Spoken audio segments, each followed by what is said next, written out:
Israel के chief of staff का बयान सामने आया है। अब ईरान को भारी कीमत चुकानी पड़ेगी। इजरायली नागरिकों पर हमला बर्दाश्त नहीं किया जाएगा। तो ये बड़ा बयान है। इजरायल ने साफ कहा है कि जो हमले उसने किए हैं, जो रिहायशी इलाके में हमले किए हैं, उसकी भारी कीमत चुकानी पड़ेगी। नागरिकों पर हमला इजरायल बिल्कुल बर्दाश्त नहीं करेगा। और ये बयान बड़े अधिकारी का है। चीफ ऑफ स्टाफ ने ये कहा है। और इसके पीछे कोई बड़ी खबर, ईरान का बड़ा हमला इजरायल ने नाकाम किया है। 100 मानव रहित हवाई वाहनों को हवा में ही मार गिराया है। एयर डिफेंस सिस्टम के जरिए हमला नाकाम किया है। तो देखिए, इजरायल की जो रक्षा प्रणाली है वो यहाँ पर लगातार ईरान के हमलों को नाकाम कर रही है। कल भी हमने आपको दिखाया था, जो ड्रोन भेजा गया था उसको हवा में ही मार गिराया गया था। और अब 100 मानव रहित हवाई वाहनों को हवा में ही मार गिराया है। ये उसी की तस्वीरें लगातार आपको दिखा रहे हैं। एक एक तस्वीर। एयर डिफेंस सिस्टम एक्टिवेट हुआ और एयर डिफेंस सिस्टम के जरिए इस हमले को नाकाम कर दिया गया है। यानी कि ईरान लगातार इजरायल पर हमले कर रहा है। पीछे एक और बड़ी अपडेट है। ईरान के विदेश मंत्रालय की इमारत पर हमला किया गया है। इजरायल के हमले में कुछ कर्मचारी भी घायल हुए हैं। विदेश मंत्रालय की लाइब्रेरी, उसका सेक्शन जो है, उसकी तस्वीरें हम आपको दिखा रहे हैं, हमले में तबाह हो गई है। तो बड़ी अपडेट है। इजरायल के हमले में कुछ कर्मचारी घायल हुए हैं। विदेश मंत्रालय की ये बिल्डिंग है जो हम आपको दिखा रहे हैं। लाइब्रेरी किस कदर तबाह हो गई है वो हम आपको दिखा रहे हैं। विदेश मंत्रालय की लाइब्रेरी का सेक्शन, मतलब ये तस्वीर बताती है कि इजरायल के जद में है पूरा ईरान। वो जहां चाहता है टारगेट करता है। इजरायल ईरान जंग को लेकर ट्रंप का बयान भी सामने आया है। इजरायल ईरान के बीच समझौते की उम्मीद है। ट्रंप कह रहे हैं कभी कभी लड़ाई के जरिए हम निकालना चाहते हैं उसका हल, लड़ाई के बाद हम उसका हल निकालना चाहते हैं, ये कह रहे हैं ट्रंप। इजरायल की रक्षा के लिए मदद जारी रखेंगे, ये भी कह रहे हैं। इजरायल से हवाई हमले रोकने के सवाल पर बोले कि मैं इजरायल से ऐसा करने को नहीं कहना चाहता। तो ये बड़ा बयान है। एक बार फिर बताता हूं, कभी कभी लड़ाई के जरिए हल निकालना जरूरी होता है। मुख्य बात यह है कि ट्रंप कह रहे हैं कि लड़ाई के जरिए हल निकालना भी जरूरी होता है। Give us a sense of what you're doing to try to de-escalate the situation between Iran and Israel? Well, I hope there's going to be a deal. I think it's time for a deal, and we'll see what happens. But sometimes they have to fight it out. But we're going to see what happens. I think there's a good chance there'll be a deal. Can you give us a sense of what you're doing to try to de-escalate the situation between Iran and Israel? Well, I hope there's going to be a deal.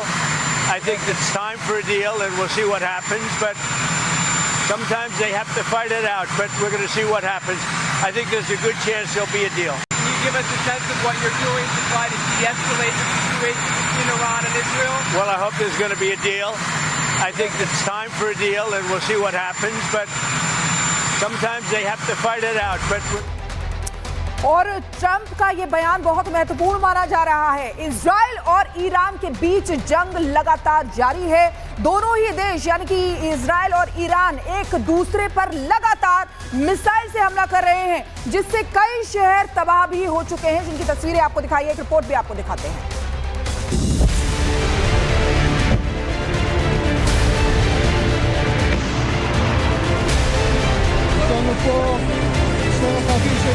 כוחות של קב"א, קריית גת, נותנים מענה। Iran Israel में जंग के बीच ऐसी तस्वीर आम हो गई है। Israel लगातार चौथे दिन तेहरान को दहला रहा है। वहीं ईरान भी इजरायल के कई शहरों पर मिसाइल दाग रहा है।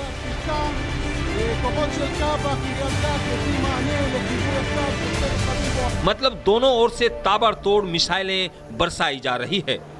दोनों देशों के कई शहरों में तबाही मची है। इजरायल चुन चुनकर ईरान के न्यूक्लियर और सैन्य ठिकानों पर हमला बोल रहा है।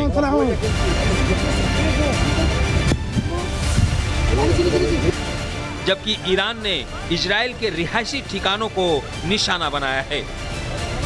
तेल अवीव और हाइफा शहर मलबे में तब्दील हो गए हैं।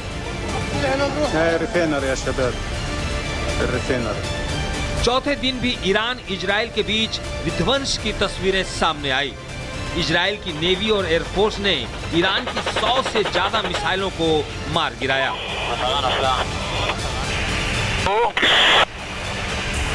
इजराइल के हमले से तेहरान में पानी का पाइप फट गया है, जिससे ताजरिश प्लाजा इलाके में बाढ़ आ गई है। सड़कों पर पानी भर गया है। इतना ही नहीं, इजराइल के हमले से ईरान के विदेश मंत्रालय को भारी नुकसान पहुंचा है। हमले में कई कर्मचारी भी घायल हो गए हैं। इजराइल के लोगों को विश्वास दिलाता हूं कि जो भी आपको नुकसान पहुंचाएगा, उन्हें कीमत चुकानी पड़ेगी। ईरान भी इजराइल पर ताबड़तोड़ हमले कर रहा है। तेल अवीव में ईरान ने मिसाइलों की बारिश कर दी। इतना ही नहीं, ईरान ने हाइफा के गुरियन हवाई अड्डे को निशाना बनाया है। लगातार हमले की वजह से लोग शेल्टर में रहने को मजबूर हैं। वहीं ईरान के अटैक में एक शख्स बाल बच गया, लेकिन उसके ठीक बगल में हुआ धमाका उसके मोबाइल के कैमरे में कैद हो गया। दोनों देशों के बीच युद्ध रोकने पर जोर दिया जा रहा है, लेकिन दोनों देश किसी की सुनने को तैयार नहीं है। ऐसे में सवाल ये है कि क्या ईरान इजराइल का युद्ध विश्व युद्ध 3 की तरफ तो नहीं बढ़ रहा? Bureau report, Republic Bharat.